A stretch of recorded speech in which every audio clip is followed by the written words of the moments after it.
С право хората са бесни, защото разширяването на зоната, на зелената зона, стига почти до околовръстния път на 900 метра от околовръстния път. 15 години съществува зоната в София.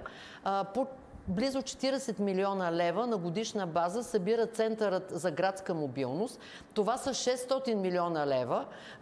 Ако вземем предвид, че последният изграден паркинг в Надежда за 150 места струва 1 милион лева, ако се харчеха по предназначение парите, вече щеше да има в София 600 паркинга. Днес имаше на протеста граждани от Подуене и Сухата река, които показаха улиците, върху които ще се извършат разчертаванията на новите паркоместа за зелената зона. Извинявайте, там даже няма улица. Не просто ще се чертае през дупките по улиците, там няма асфалт, там няма улици, там има локви. И наистина е нагло да не си пипнал нито една улица, да не си оправил тротоарите и да твърдиш, че ще чертаеш върху тях зона.